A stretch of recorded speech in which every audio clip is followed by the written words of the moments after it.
नमस्कार। अगर यूपी लेखपाल बनने का सपना देख रहे हैं तो आप बिल्कुल सही जगह पर हैं। अगले कुछ मिनटों में हम बात करेंगे एक सीधे और सटीक रोड मैप की, जिससे 2026 की परीक्षा में सिलेक्शन पक्का हो सकता है। देखिए, ये सिर्फ एक सवाल नहीं है, ये लाखों उम्मीदवारों का एक बड़ा लक्ष्य है। तो चलिए इस सपने को हकीकत में बदलने के लिए एक प्रैक्टिकल रास्ता बनाते हैं। हम इन 5 हिस्सों में पूरी तैयारी को समझेंगे। सपने से शुरू करेंगे, फिर परीक्षा को जानेंगे, एक सही रणनीति बनाएंगे, उसे अपने डेली रूटीन में ढालेंगे और आखिर में कुछ ऐसे टिप्स देखेंगे जो आपको सबसे आगे रखने में मदद करेंगे। जानते हैं, हर बड़ी कामयाबी की शुरुआत एक सपने से ही होती है और लेखपाल बनना वाकई में एक सम्मान और स्थिरता से भरा सपना है। ये सच है कि रास्ता थोड़ा चैलेंजिंग है, लाखों लोग इस दौड़ में शामिल हैं, पर घबराने की कोई जरूरत नहीं है। एक सटीक प्लान के साथ इस चुनौती को आसानी से पार किया जा सकता है। ठीक है, तो चलिए अब आते हैं काम की बात पर। तैयारी का सबसे पहला और सबसे जरूरी कदम है अपने रणक्षेत्र यानी परीक्षा के पैटर्न और सिलेबस को अच्छी तरह से समझ लेना। देखिए, तैयारी की पूरी इमारत इन्हीं बातों पर टिकी होती है। एग्जाम पैटर्न से आपको मार्किंग स्कीम पता चलती है। सिलेबस जानने से ये साफ हो जाता है कि क्या पढ़ना है और उससे भी जरूरी क्या छोड़ना है। पिछले साल के पेपर्स बताते हैं कि सवाल किस तरह के आते हैं और मॉक टेस्ट आपकी कमियों को समय रहते उजागर कर देते हैं। चलिए अब आगे बढ़ते हैं। अब जब हमें ये पता है कि लड़ाई क्या है, तो सवाल उठता है कि लड़े कैसे। एक अच्छी रणनीति ही एक सामान्य तैयारी और पक्के सिलेक्शन के बीच का फर्क तय करती है।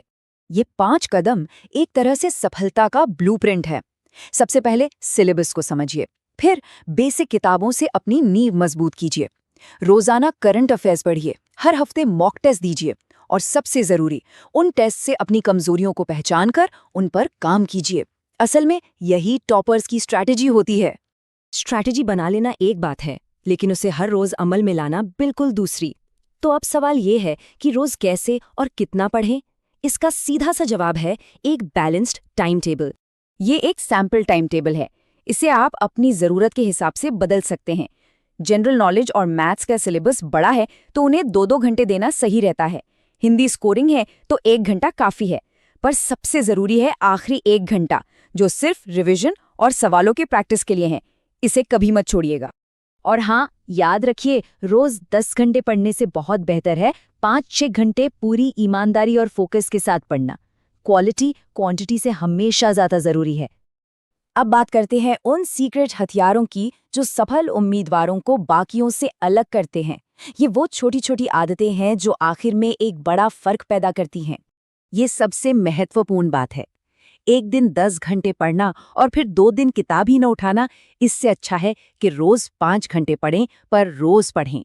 निरंतरता ही सफलता की कुंजी है, ये बात गांठ बांध लीजिए। पूरी किताब को बार बार पढ़ना बहुत मुश्किल होता है, इसलिए स्मार्ट वर्क कीजिए।